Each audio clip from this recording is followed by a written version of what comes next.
आदाब, नमस्कार, जय हिंद, सत श्री अकाल। आज हम 24 के इलेक्शन से रिलेटेड ही बात करेंगे। बात करेंगे हम झाड़ू वाली पार्टी की, ख़ास आदमी पार्टी की।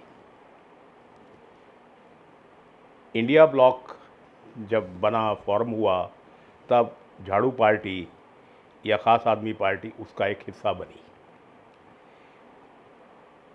अरविंद पाजी की पार्टी ने 7 दिल्ली से, 13 पंजाब से, 1 हरियाणा से, 2 गुजरात से, 1 गोवा से, टोटल 23 बंदे इन्होंने खड़े किए, टोटल 23।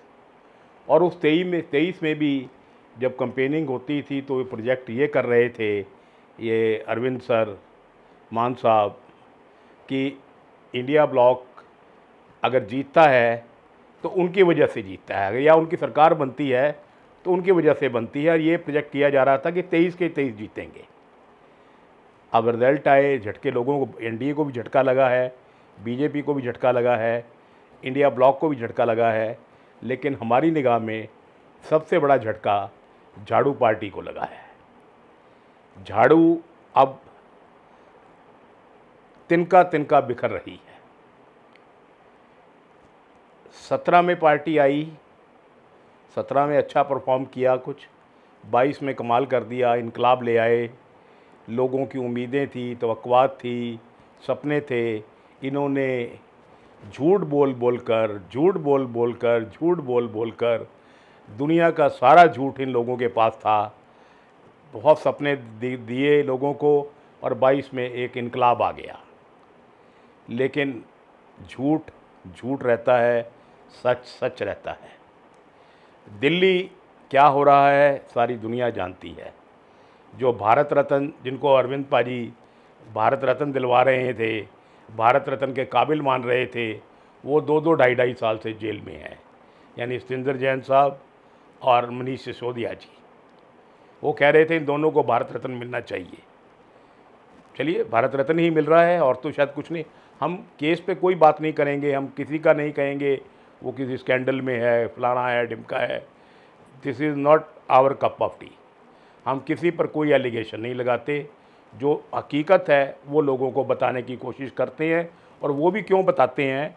क्योंकि हमारा ये मानना है कि हम हिंदुस्तान हैं, वो हिंदुस्तान है जो असल में हिंदुस्तान होना चाहिए, जो हमारी देश की डिमांड है, जो हमारा देश होना चाहिए, जो भगत सिंह का देश था, जो सुभाष बाबू का देश था, जो अशफाकुल्ला साहब का देश था, जो गांधी का देश था। हम उस देश की को रिप्रेजेंट करना चाहते हैं, लोगों के सामने पेश करना चाहते हैं। हमारा झाड़ू पार्टी से कोई वाद विवाद नहीं है, हमारी उनसे कोई ऐसी बात नहीं है कि जिससे वो हमें अपना दुश्मन माने या हम उनको अपना दुश्मन माने। लेकिन देखिए दोस्तों, होता क्या है, झूठ, जितने भी लीडर हैं हिंदुस्तान के, चाहे छोटा है, चाहे बड़ा है, चाहे सबसे बड़ा है, उनको एक काम आता है, झूठ बोलना। वो जी भर के झूठ बोलते हैं, और हम जी भर के झूठ उनका एक्सेप्ट करते हैं। लेकिन जितना झूठ ये झाड़ू पार्टी, खास आदमी पार्टी बोलती है, और कोई नहीं बोलता होगा। अब देखिए, 23 में से सिर्फ 3 सीटें, सिर्फ 3। और पैसा कितना खर्च किया होगा इन्होंने? करोड़ों, कई सौ करोड़ रुपया लग गया इनका। रैलीज दिखाई जाती थी टीवी में, बड़ी भारी भारी रैलीज हो रही हैं गुजरात में, पुरानी जगह रोड शो निकल रहे हैं, पटियाला में, सरंद में, अम्बाला में, कहाँ कहाँ रोड शो निकले, और सड़कें जाम दिखाई जाती। इसका मतलब ये है कि वो सब फैब्रिकेटेड था, वो सब भाड़े के टट्टू थे। तो इसका मतलब ये भी कहा जा सकता है कि झाड़ू पार्टी और जो ट्रेडिशनल पार्टीज़ हैं उनमें कोई फ़र्क रहा ही नहीं। वो भी किराए पर टट्टू लेके आते हैं, ये भी किराए पर लेके आए। अगर सच्ची मुच्ची में ये लोग इनके साथ थे जैसे दिखाया गया, तो 23 में से इनकी 20 या 17-18 तो सीट होती यार। दिल्ली में एक भी सीट नहीं आई। कमाल की बात है ना। अच्छा, मैं एक बात प्रिंस चार्मिंग से कहना चाहूँगा, यानी राहुल जी से। राहुल जी, आपने कोशिश अच्छी की है, कोई दो राय नहीं, लेकिन अभी भी आपको सोचने की ज़रूरत है, अंदर झांकने की ज़रूरत है भी कहाँ कमी रह गई। कमी रह गई थी सर। हम फिर कह रहे हैं, हमें कोई मतलब नहीं कि मोदी जी सरकार बनाएं, राहुल जी बनाएं, क्योंकि हमारा कोई पॉलिटिकल एम्बिशन नहीं है। हमारा एम्बिशन सिर्फ हिंदुस्तान है, मेरा देश है, मेरा भारत है। मैं प्रिंस चार्मिंग से एक बात ज़रूर कहना चाहूँगा कि प्रिंस साहब, अगर आप में थोड़ी सी भी समझ है पॉलिटिकल, थोड़ी सी भी, तो इंडिया ब्लॉक में से ये झाड़ू पार्टी हटा दीजिए। 3 एमपी होने से अब आपको फ़र्क, मैं कहता हूँ फ़र्क पड़ता भी, चाहे सरकार बनती होती इनकी वजह से, तब भी इन तीनों को हटा दीजिए। ये वो सांप हैं कि जब इन्होंने डसना ही डसना है। आप इनकी हिस्ट्री देख लीजिए, आप इनका रिकॉर्ड देख लीजिए। अभी सामने आ गया, आज ही गोपाल राय जो इनके मिनिस्टर वज़ीर हैं दिल्ली में, उन्होंने कह दिया कि हम जो दिल्ली का अगले साल इलेक्शन है हम कांग्रेस के बिना लड़ेंगे। तो क्या इज्जत रह गई आपकी प्रिंस चार्मिंग साहब? आपको तो इन्होंने ज़ीरो कर दिया ना 1 मिनट में। ये बयान आपकी तरफ से, क्योंकि आप बड़े मेजर पार्टनर हैं, आपके पास 99 सीट्स हैं इकल्ले, इनके पास 3 सीट हैं। 3 सीट वाला आपको कह रहा है कि हम आपको साथ नहीं लेंगे। है ना कमाल। और आप हंस रहे हो, आप सुन रहे हो। क्या कमाल है यार। अच्छा, अब आते हैं पंजाब की तरफ। ये बात झाड़ू पार्टी की करेंगे, भी तिनका तिनका बिखर रही है। इनके तकरीबन पिछली बार तो इनके 92 सीट्स आई, 92 असेंबली हल्के जीते। अब जो एनालिसिस आ रहा है, वैसे I don't believe in that analysis कि वहाँ वहाँ वोट परसेंट इतना आ गया, कम हो गया। अब ये सब नॉनसेंस बातें हैं, ये दिल को बहलाने के लिए अच्छी बातें हैं। लेकिन इनके दिखाया गया इन्होंने 38 असेंबली सीट्स में लीड हासिल की, 92 में से 38 रह गए सिर्फ 2 साल में, सिर्फ 2 साल में। मान साहब जाग लो नींद से यार, बहुत होगी, बहुत हो गया कि हम ही हम हैं, कोई हम ही हम नहीं।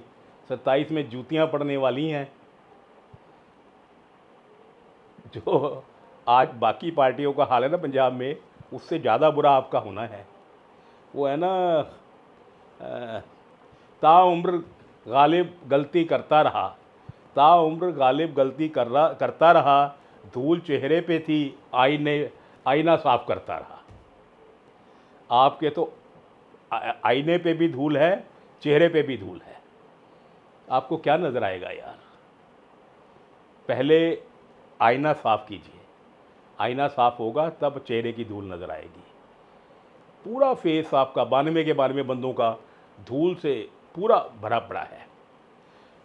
आपके हार का एक कारण मैं बता दूं, क्यों लोगों आपसे मैं सच कह रहा हूं, लोग आपसे नफरत, आपकी पार्टी से, ये झाड़ू पार्टी से नफरत करने लग गए हैं। रीज़न, आप लोग अपने आप को रब मानने लग गए, रब से बड़ा मानने लग गए। मैं पर्सनल एक्सपीरियंस से बताता हूँ, पटियाला, सुनाम, समाना, 3 जगह की बात कर सकता हूँ, नाम नहीं लूँगा। यहाँ के जो नुमाइंदे हैं, इनसे कोई आदमी मिल नहीं सकता, क्योंकि ये रब बन गए हैं।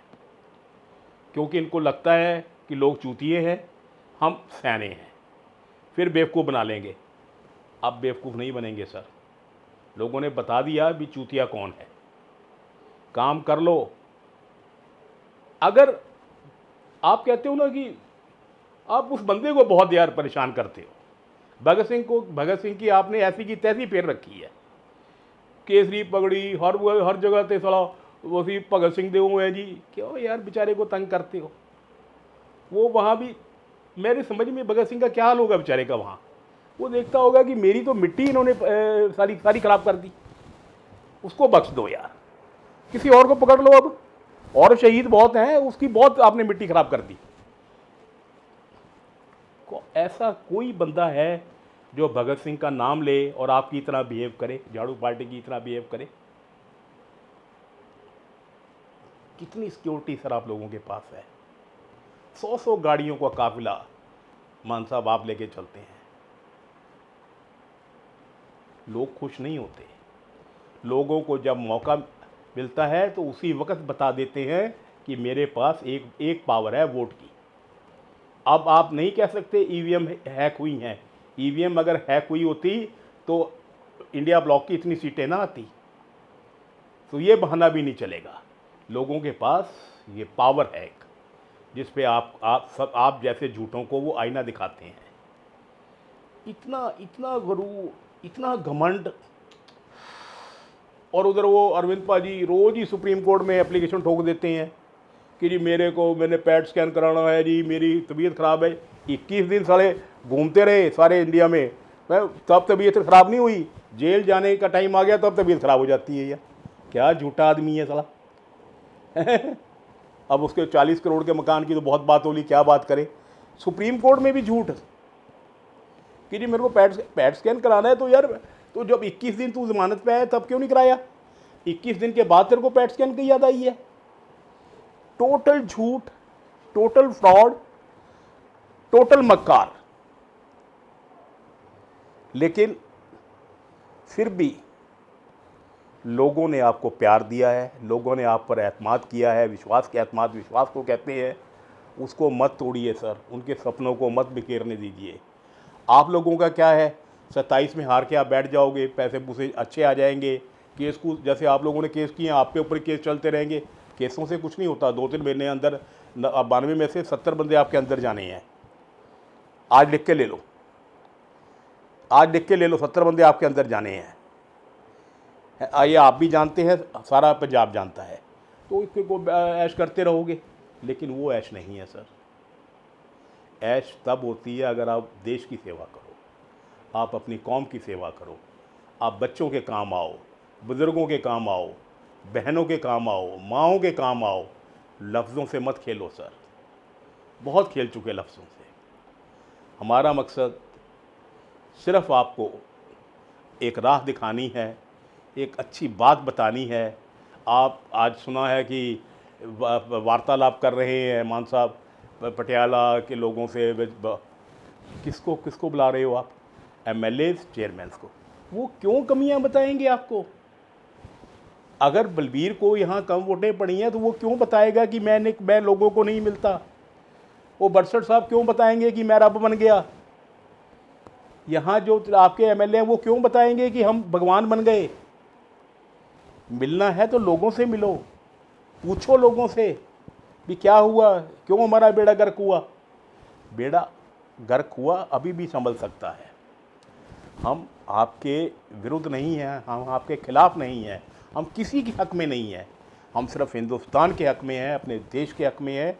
आपसे उम्मीदें थी, उम्मीदों को मत तोड़िए। लोग नहीं माफ़ नहीं करेंगे। और आप जब आईने में देखोगे तो अपने आप से नफ़रत करोगे। उस दिन से बचो और अपने आप को सुधार लो। खुदा हाफ़िज़।